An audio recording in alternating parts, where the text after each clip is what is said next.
안녕하십니까. 강미정입니다. 손준성 검사와 함께 국회에서 탄핵소추된 이정섭 검사의 처남댁이 최근까지 저의 수식어였습니다.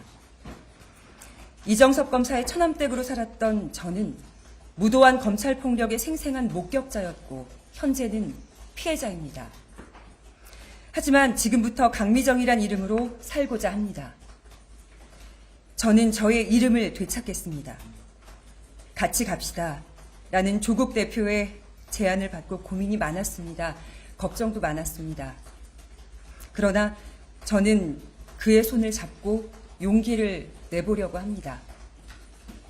그리고 오늘 이 선택과 결심을 많은 분들 앞에 알리고자 합니다. 저와 제 가족에게 고통을 준 거악과 맞서기 위해 조국혁신당에서 당원들과 함께 나아가겠습니다.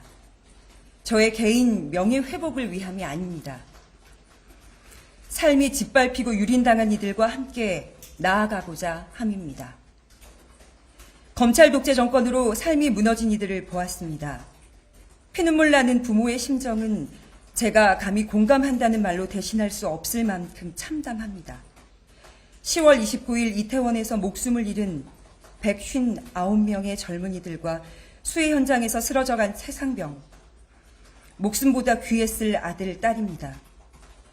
이 땅에서 어떻게 살란 말인가. 피토하고 울부짖으며 한파 속에 오체투지를 했던 부모들은 한평생 하늘 가슴에 안고 고통을 살아내야 합니다. 영화에서 자주 언급되는 법조항이 있죠. 대한민국 헌법 제1조 2항. 대한민국 주권은 국민에 있고 모든 권력은 국민으로부터 나온다.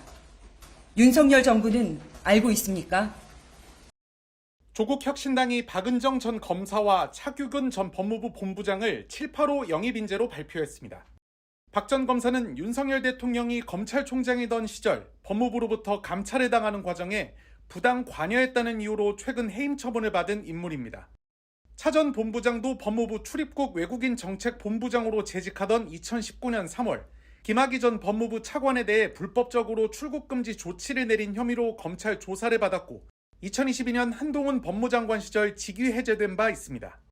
조국 대표로부터 검찰개혁 대표 인재라고 소개받은 이들은 검찰이 윤석열 정권의 위성정당으로 변모했다. 윤석열 검찰 독재 카르텔 정권을 끝장내겠다며 각각 입당 이유를 밝혔습니다.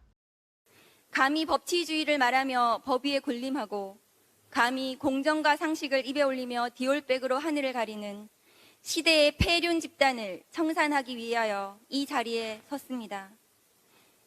윤석열 전 총장이 내일이라도 대통령 자리에서 내려온다면 저도 정치를 그만둘 것입니다. 대통령의 부인이 미국에서는 자본주의 근간을 파괴하는 중범죄로 간주되어 150년형을 선고하기도 하는 주가 조작 범죄 수사 대상인데도 윤석열 대통령은 모렴치하게도 특검법을 거부하였습니다. 카르텔 척결을 외치면서도 정작 자기들만의 검찰 카르텔은 모렴치하게 더욱 공고히 하였습니다. 차 전 본부장과 함께 김학의 전 차관 불법 출국금지 의혹으로 재판을 받고 있는 이규원 대구지검 부부장 검사도 사직서를 제출하고 정치권 합류 가능성을 시사했습니다. 이 검사는 자신의 SNS를 통해 그야말로 검찰공화국이다, 나라의 망조가 들었다며 조국 이재명의 고초와는 비교할 수 없겠지만 저도 14회나 소환조사를 받았고 4년째 수사와 재판에 인생이 볼모 잡혀 있다고 주장했습니다. 그러면서 이번 총선의 시대정신은 검찰에 기반한 윤석열 정권의 실정 심판이라며 그 첫걸음은 진보개혁 진영의 총선 압승이고 저도 부족하지만 힘을 보태려 한다고 적었습니다. 이른바 반윤석열 검사들이 검찰 개혁과 정권 심판을 내세워 잇따라 야권행을 선택하는 가운데 개혁신당 이준석 대표는 이성윤 박은정 검사조로 윤석열 한동훈 검사조에 대응하려는 거냐며 수사에 매진해야 할 검사들이 퇴임하고 정치 영역으로 넘어오는 건 양쪽 모두 문제라고 지적했습니다.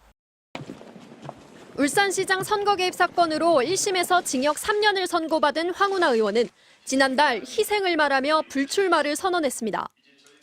누군가는 희생하는 모습을 보일 때입니다. 제가 기꺼이 희생양이 되겠습니다. 하지만 11일 만에 민주당을 나와 조국혁신당으로 자리를 옮겼습니다.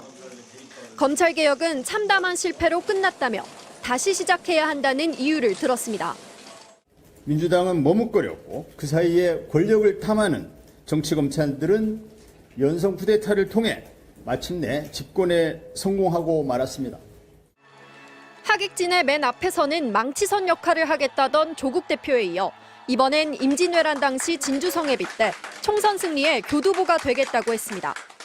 출마 여부를 당과 상의하겠다며 비례대표 가능성도 열어뒀습니다.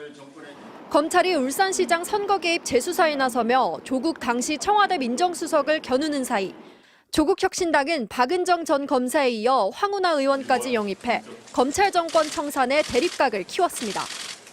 검찰이 윤석열 대통령 그리고 국민의힘을 위한 선거운동을 하고 있다 생각합니다.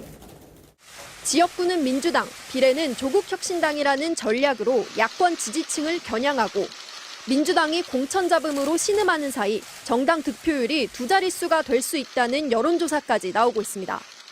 최소한 지금 상황으로 본다면 5, 6석 정도, 이 정도는 조국혁신당이 얻을 수 있지 않을까 하는. 출범 초기 다소 거리를 뒀던 민주당은 지지층 이탈과 외연 확장 사이에서 연대를 고민하고 있고 국민의힘도 파급력을 예의주시하면서 여야 양당의 속내도 복잡해지고 있습니다. MBC 뉴스 김정우입니다.